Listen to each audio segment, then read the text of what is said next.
Hey, hello leaders. This is Paul Grau Jr. and welcome back to Run to Your Leadership Challenges. So today I'm still traveling this whole week, so I'm going back to the vault, and I think this one today applies just as much today as it did 5 or 6 years ago, as it did 20 years ago. But it's really relevant for today's world because I'm going to be talking about how courtesy is no longer common.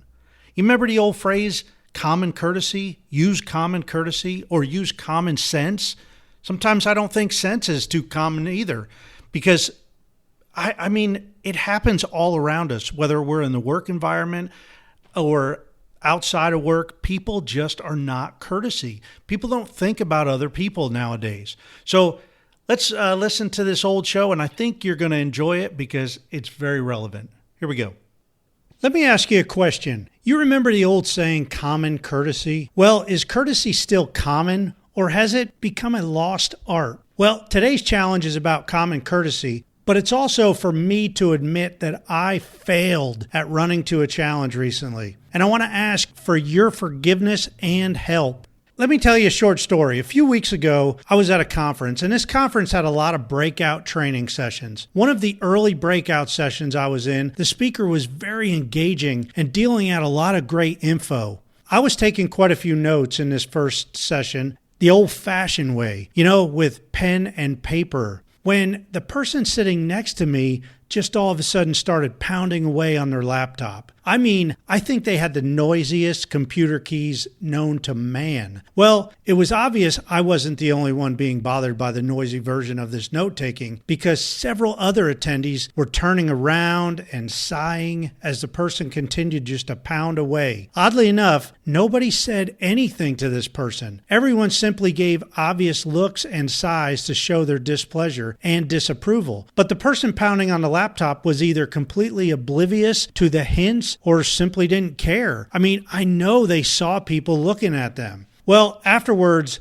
I realized I missed a golden opportunity to run to a challenge. I failed to say anything to that person. Just like everyone else there, we all failed to say a thing. And not only that, but that whole situation was not isolated. Every breakout session I went into after that had people pounding away on their laptops all around me. And I saw the same frustrated look and heard the same frustrated sighs from people. Yet nobody said anything, including myself. Again, I failed to run to a challenge. Maybe I'm old-fashioned, but it was a distraction. I understand laptops make noise, but is it just me, or does anyone else think that it gets to a point where it becomes rude? I mean, I wouldn't think of pounding away on my computer when I see people turning around and sighing. I would get out the old-fashioned notebook and start taking notes. But regardless, I failed to run to a challenge. Now, granted, it appears, looking back on the situation, that I was obviously fighting a losing battle, as there were tons of people pounding away on their noisy laptops without a care in the world. Then it hit me. These people aren't necessarily rude or lacking in courtesy.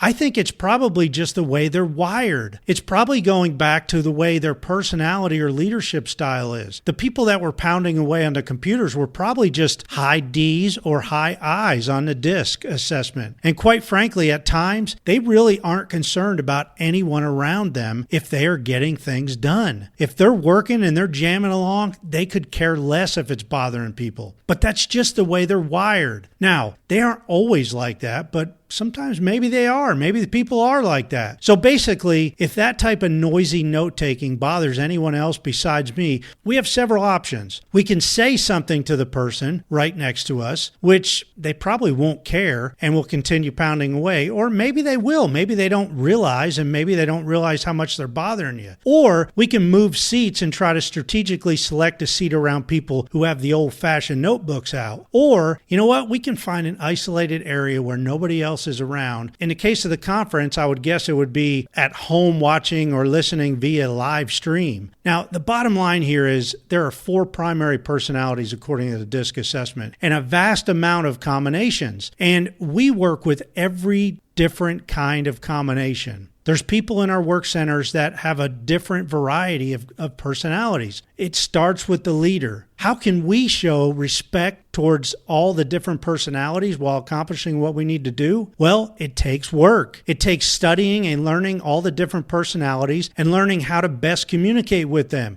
It takes knowing what triggers exist in each of the different personalities, and it takes a lot of effort on everyone's part. However, it really starts with us, the leaders. We need to show that we are willing to be courteous towards everyone. That's not always easy, and like me at the conference, running to your challenge is not always easy. I failed to address a challenge, but I'm going to learn from it, and I'm going to handle it better next time. So, what about you? What challenge do you know of that you've avoided? What's the best way that you can address it? Is it a matter of differing personalities? Is it a matter of the leader not leading by the right example? Start by thinking about the challenges that you know you need to run to. Then start planning how you can approach them. Well, I hope you enjoyed this episode. As always, please share this briefing with coworkers and every other leader you know, and especially your HR directors and your CEOs, so you can all run to your challenges in your organization. As always, please subscribe so you never miss another episode, and feel free to contact me directly at Paul Grau, that's PaulGrau, at currentleadershipcoaching.com. Thank you, and until tomorrow, run to your challenges.